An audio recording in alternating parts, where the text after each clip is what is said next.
સમાચારમાં આગળ વાત કરીએ તો વડાપ્રધાન નરેન્દ્ર મોદીએ વિડિયો સંદેશ મારફતે કોલકાતામાં આયોજિત G20 ભ્રષ્ટાચાર વિરોધી મંત્રી સ્તરીય બેઠકને સંબોધન કર્યું હતું। આ પ્રસંગે ઉપસ્થિત જનમેદનીને સંબોધતા વડાપ્રધાને નોબેલ પારિતોષિક વિજેતા ગુરુદેવ રવિન્દ્રનાથ ટાગોરના કોલકાતાના શહેરમાં ઉપસ્થિત મહાનુભાવોનું સ્વાગત કર્યું હતું અને જણાવ્યું હતું કે રૂબરૂમાં યોજાઈ રહેલી આ સૌપ્રથમ G20 ભ્રષ્ટાચાર વિરોધી મંત્રી સ્તરીય બેઠક છે। ટાગોરના લખાણોનો ઉલ્લેખ કરતા વડાપ્રધાને લોભ સામે ચેતવણી આપી હતી કારણ કે આપણને સત્યનો સાક્ષાત્કાર કરાતા અટકાવે છે।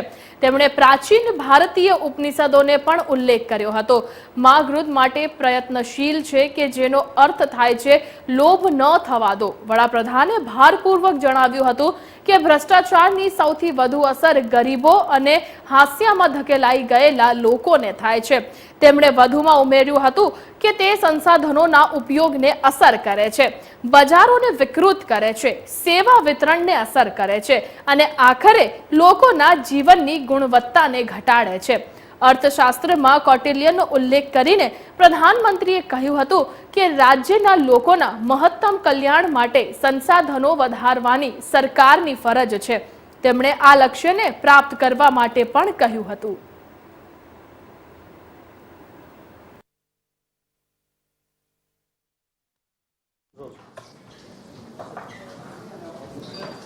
हमारे साथ पीएमओ राज्य मंत्री डॉक्टर जितेंद्र सिंह हैं। डॉक्टर जितेंद्र सिंह आज महत्वपूर्ण बैठक में हिस्सा ले रहे थे और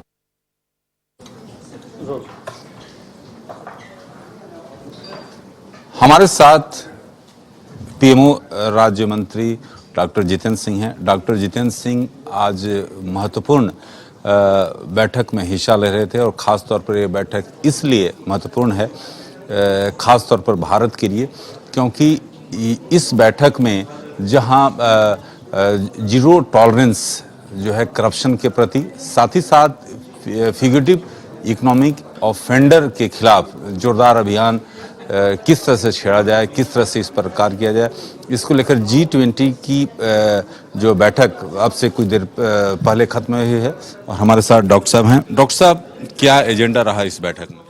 नहीं, जैसा कि आप सब जानते हैं कि प्रारंभ से ही प्रधानमंत्री बनने के तुरंत बाद आदरणीय श्री नरेंद्र मोदी जी ने जीरो टॉलरेंस अगेंस्ट करप्शन का आह्वान किया था। और अगर आप पीछे 9-10 वर्ष देखें तो he has walk the talk. जहां देश के भीतर भिन्न भिन्न इस प्रकार के निर्णय लिए गए जिससे कि भ्रष्टाचार पर अंकुश लगाया जाए, चाहे वो डायरेक्ट बेनिफिट ट्रांसफर था, चाहे वो सरकारी नियुक्तियों में इंटरव्यू की प्रथा को समाप्त करना था, इत्यादि इत्यादि। वहाँ साथ ही साथ प्रधानमंत्री जी ने भौगोलिक जो चिंताएं हैं उनको भी ध्यान में रखने का काम किया है इन 8-9 वर्षों में, भले ही वो क्लाइमेट का विषय है, चाहे वो क्लीन एनर्जी का है। और भ्रष्टाचार की दृष्टि से यदि आप देखें तो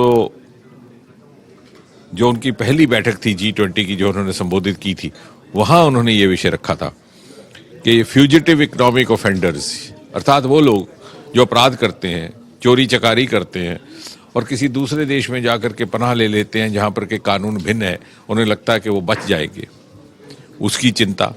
और जो वो पैसा, वो दौलत किसी देश की उठा करके किसी दूसरी जगह पे रखना, जिसको पार्क करना कहते हैं, ऐसी जगह जो उन्हें लगता है कि ज़्यादा महफूज हो, उसको कैसे रिकवर करना, उसको कैसे रोकना, इन सब विषयों को लेकर के उन्होंने अपनी चिंता व्यक्त की थी G20 के अपनी पहले संबोधन में।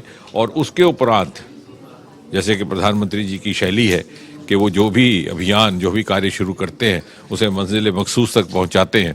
उन्होंने सन 2018 में G20 की बैठक में 9 बिंदुओं पर आधारित एक एजेंडा भी रखा इस विषय से निपटने के लिए।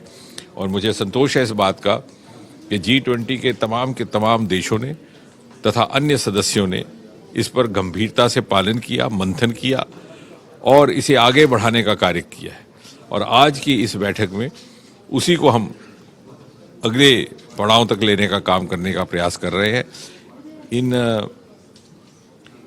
9 पॉइंट एजेंडा के आधार पर आज एक सर्वसम्मति से एक डिक्लेरेशन हुआ जो मुख्य तौर पर 3 पहलुओं पर आधारित है। पहला कि किस तरह से अंतर्राष्ट्रीय सहयोग के द्वारा हम इस भ्रष्टाचार की जिस प्रकार की इंटरनेशनल अंतर्राष्ट्रीय स्तर पर जो भ्रष्टाचार हो रहा है उसको कैसे रोक सकें, उस पर अंकुश लगा सके, उसके लिए किस प्रकार हम सूचनाओं का आदान प्रदान कर सके। इंफॉर्मेशन कम्युनिकेशन थ्रू टेक्नोलॉजी या इंफॉर्मेशन टेक्नोलॉजी कम्युनिकेशन जिसे कहते हैं, उसका भरपूर और पर्याप्त उपयोग कर सके। दूसरा कि किस प्रकार से एसेट रिकवरी मैकेनिज्म को सुदृढ़ किया जा सके। जैसे मैंने कहा कि एक जगह से पैसा लेकर के दूसरी जगह रखना, अपराधी ये सोच करके यहाँ शायद कानून के हाथ ना पहुँच पाएं क्योंकि उस देश का कानून कुछ भिन्न है, तो किस प्रकार एक समान एक हमारी व्यवस्था हो। और तीसरा कि जो हमारी पब्लिक बॉडीज़ हैं, जो हमारी अदारे हैं, जो हमारी संस्थाएं हैं भिन्न भिन्न देशों में अलग अलग भ्रष्टाचार के विरुद्ध कार्रवाई करने वाले, वो किस प्रकार से आपस में एक समन्वय बनाए और किस प्रकार उनका सशक्तिकरण किया जा सके कि वो प्रभावी तौर पर भ्रष्टाचार की रोकथाम कर सके।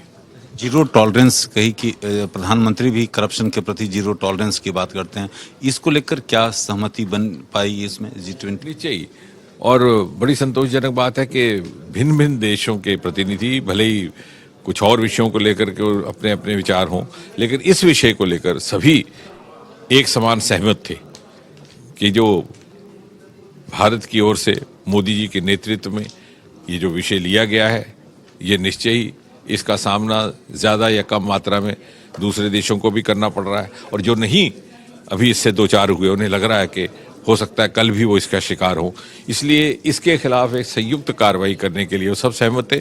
और प्रधानमंत्री जी ने आज सत्र प्रारंभ होने के समय जो अपना भाषण दिया, वीडियो मैसेज, उसमें भी उन्होंने 2 महत्वपूर्ण एक्सप्रेशंस का इस्तेमाल किया। एक तो कहा जॉइंट फाइट और दूसरा कहा कलेक्टिव एफर्ट। और मुझे ये कहते हुए संतोष भी है और विश्वास भी है कि सभी देश इस जॉइंट फाइट और कलेक्टिव एफर्ट को मंत्र को आगे बढ़ाने के लिए प्रतिबद्ध है। धन्यवाद राकेश।